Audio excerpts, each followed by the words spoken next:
Hi guys, I'm Flor Loiseau, and I was moved today to make a small video. I did it already in Creole, I'm doing it now in English. It's not gonna be exactly the same content, but the idea behind it's not gonna be the exact same delivery, but the idea behind it is the same. I was moved to talk about it because enough is just enough. I, these days, if you guys are on social media or even in the news, some stations are talking about it. You're gonna hear about Jenks and his wife, Derek Jenks and his wife. It's sad. It's sad that there are lessons that we still haven't learned. Um, I want to talk to you guys to remind us, to remind all of us, including me, that even in our brokenness, there are things that we can teach others. There are lessons that we can pass on from our experiences. When we need to learn them, we need to grow from them. But we also need to remember there are some people that are out there giving advice, getting thousands of dollars, getting your hard-earned money to talk to you, to teach you about something that they know they're not even practicing. That being said, you are, and I said it before, you are able to help others and motivate others on certain things that you're an expert of, or you've had a lot of experience in, and able to move, but you're not allowed to deceive others. When you know that you're broken, when you know you're saying something and living another thing, it's your duty to work on it, to fix it. And I think Derek should have done that. And I really think all this happening is an outcry for help, for the need of help that him and his wife truly need. But what bothered me, or not bothered me, but what stuck out to me the most was the video when he was with his wife and talking, the way she carried herself. I know she's not well, but I wanted to brush up on that. The way she was presented, even the way her whole energy, her whole being, you can tell she's broken. And when I looked at her Instagram page, she clearly wrote about a lot of things that she's lived through, a lot of the angst and a lot of the anxiety, a lot of the self doubts and lack of confidence that she's going through and she's gone through, and it's clearly evident in her post. And it reminded me that I needed to remind you guys, as well as reminding myself, that before we move on to a relationship, before we start on a relationship, we need to work on ourselves first. We have to work on ourselves before we enter a relationship, a new relationship. We need to make sure that we are balanced, we are centered, so that we know what we want and what we deserve. We need to love ourselves.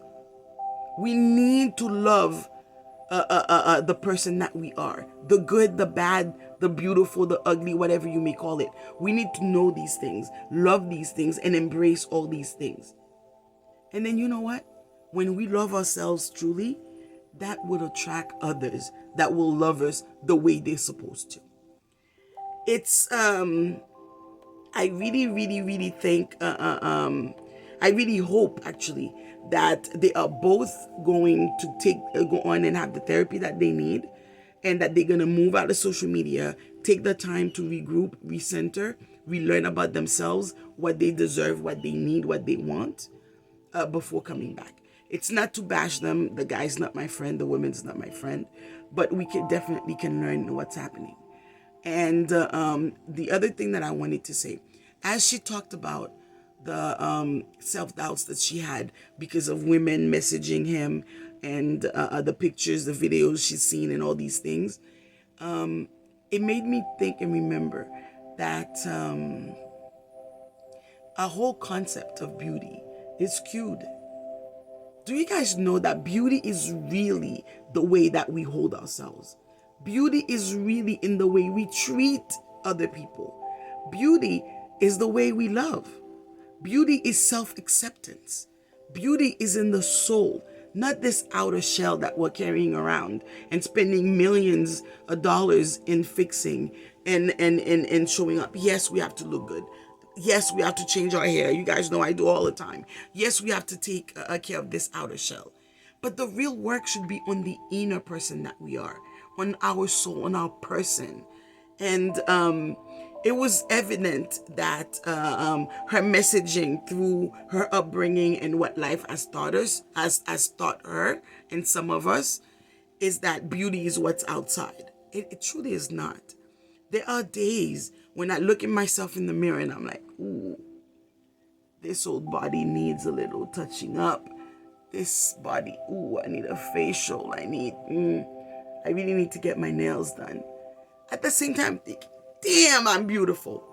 I'm not looking at my body. I'm not looking at this face. I'm looking inward. I go to sleep happy and proud of who I am. I wake up every day wanting to be better than the next day and to be better to the next person I come across. I feel beautiful. I feel beautiful doing that. I can say I have put in the work in Floor. So Floor is damn happy. Floor is beautiful. You don't have to see my face. I don't have to look at my face to know that I'm beautiful. Some people, you don't need to see their faces. You hear their voices. You hear them and you're like, what a beautiful person.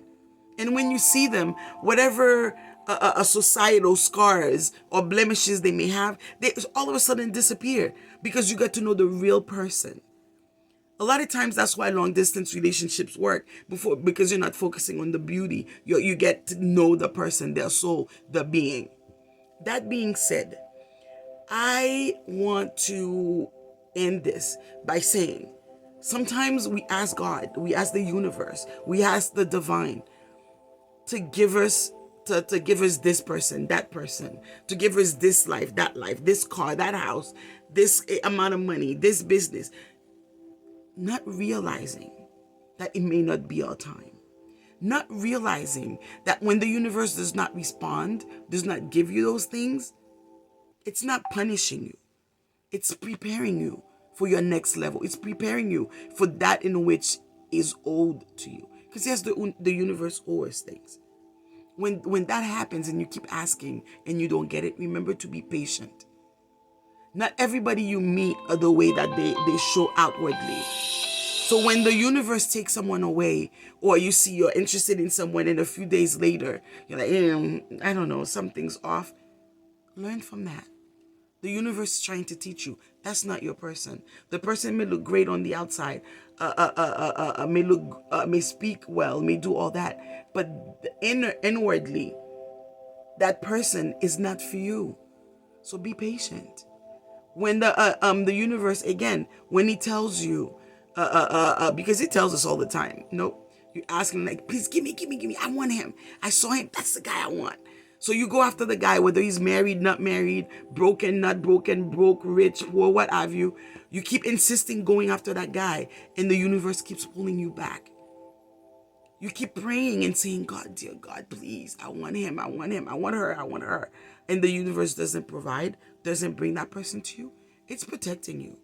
It's protecting you from certain energies and preparing you for your next stage, your next level. The universe, and we should all know this by now, work on time. It's always on time. Not our clock, not our time, on its time. When it feels we're ready. You know, we need to learn to trust the timing of things that are happening in our lives. It took me a while to learn this. I'm still learning this. But I've seen that this is truly indeed true. There are times that we're trying to force things. When it's not your time, it's not your time. Everything you do will turn against you, or there'll be roadblocks more than typically. You need to lay back. Chill back. Like, all right, universe, I got you. I'm waiting. You sit on a piece of ice, as they would say in Creole. You sit down, you relax, you rest up. You say, okay, I'm ready. I'll be here waiting. I'm still working on me though. I'm still working on that job. I'm still working on that idea you gave me. I'm still doing this. I'm still doing that. But I'm waiting for when you're ready for me. And you know what? You need to have faith. Faith that the process will work. So every day, get up, do what you have to do, what you can, what you feel moved to do. Don't just sit there and do nothing and think it's gonna come. Or don't just sit there and say, I'm gonna go to sleep, I'm gonna wake up tomorrow, and everything I've dreamt for, everything I've wanted, they all gonna come true. No, dear, it does not work that way, and it will not work that way. I will end this video in saying there's a divine order in everything that we do. There's a divine order in everything happening in your lives. And when things go wrong, when we're broken, when we're hurt, don't just turn to the Bible. Yes, it's good to pray. Don't just turn to prayers and just take it and put a band-aid on and think just praying every day while walking around bleeding on people is going to get you to heaven. The heaven's here. The hell is here on earth. Take the time. Heal yourself. Go through the pain again so you can learn and fix it so you don't have to go through it again. I'm talking from experience, my dear people. So please, don't just go around applying band-aids, applying bandages on past hurt and moving on from relationship to relationship to relationship, whether they're with friends, family, significant others. Heal yourselves. You cannot have a good relationship if you're not good yourself. The people are not coming to rescue you. You need to do it yourself. And you do that by putting in the work. Damn, Folo, you messed up. You really messed up in that situation. Okay, how could I have done it better? Dear God, dear universe, whatever you want to call it, please help me see how I could have done. Ooh, that's what I could have done. Okay, I'll try that next time. You know what? Yeah, I think I can give that a try. That's what you do. You take the time. You review your relationships. You review your behaviors. Not every relationship ends because of the other person. Every relationship that has an issue, you had a part in it. So we need to learn from those and fix them before we move on. These two people that we're all talking about these days, they have a lot of work to do. And I hope we, with social media and us, would give them the time to work on themselves, cure themselves, and then their marriage, and then come back and give us more messages. Because there are things that they said, that he said, the guy, that were good. That were good points. He just needed to apply them himself. So I'm letting you guys go. Again, I hope and pray that you guys will love yourselves, love each other, and be a better person. You can. You know you can. It'll make life so much easier. You guys have a wonderful Wednesday. Enjoy. I love you all.